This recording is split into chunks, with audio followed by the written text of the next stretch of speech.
I thank God for tears, because in their own way they are a blessing. They remind me that pain is real. Tears can bring us to our most basic, beautiful being. Like oceans made out of ink, tears can try to pen the poetry out of pain.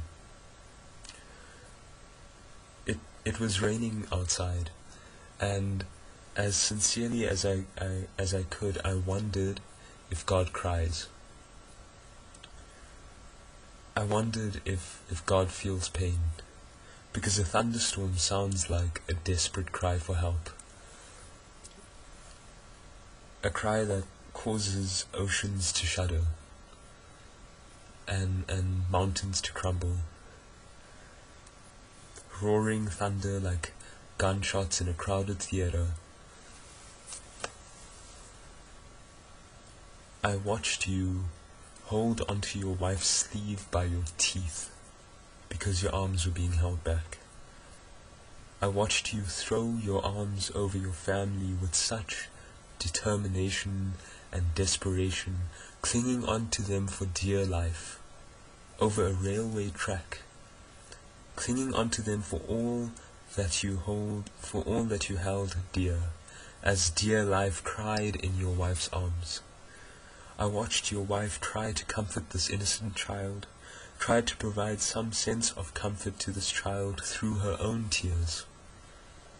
This poor child who was watching her father dragged, ripped away from her. We watched this crying child who can barely speak witness unspeakable things.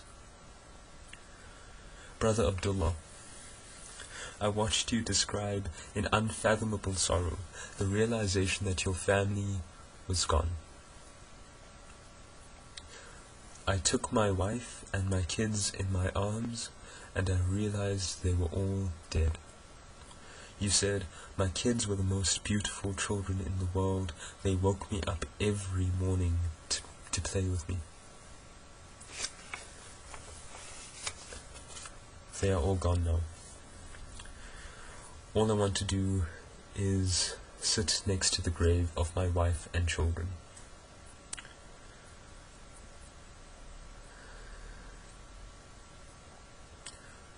Try as I might, and cry as I might, I struggle to empathize. I struggle to even attempt to quantify the pain of being dislocated like this, the pain of having your life, your being, ripped from underneath you like this. I struggled to write this poem. And you want to know the worst part?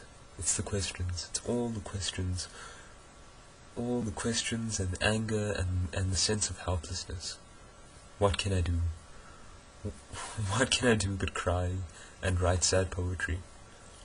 Has humanity failed?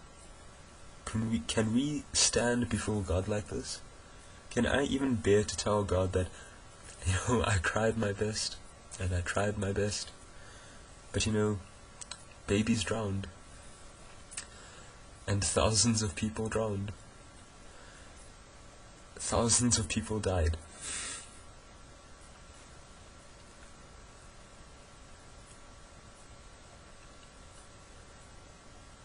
And thousands more are being mistreated. And all things considered, what have we done? Except point fingers and deflect responsibility, and continue to mistreat these people, wherever they may be. It's easy to feel helpless.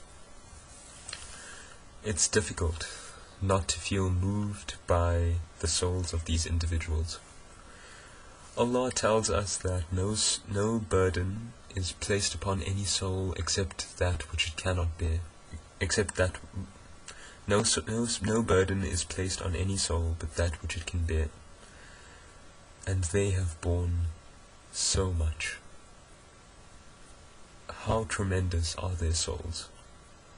He also tells us that verily, with every difficulty there is relief. Inna ma'al usri yusra.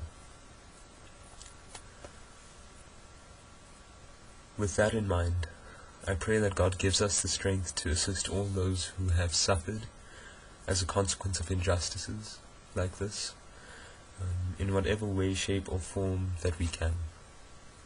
May we recognize that ultimately all change comes from Allah, but that we still have a responsibility to establish justice and strive towards establishing justice and mercy and compassion in whatever way we can. May Allah reward the sacrifices of those who have sincerely made an effort to assist our brothers, sisters, mothers, fathers in humanity, who have suffered as a consequence of these issues and these problems. And may Allah forgive all those who have passed on, and grant them entrance into paradise. Finally, I pray that we may express our solidarity with and support for our brothers and sisters in humanity who are experiencing difficulties at this time. May we find ways to constructively assist in whatever way we can. May we do so with diligence, mercy, compassion, and determination. And may we inculcate a deep concern for the well-being of our fellow human beings, as our beloved Prophet Muhammad sallallahu alaihi wasallam did. Allahumma salli ala Sayyidina Muhammad wa ala ali Muhammad wa barik wa sallim. Wassalamu alaikum wa rahmatullahi wa barakatuh.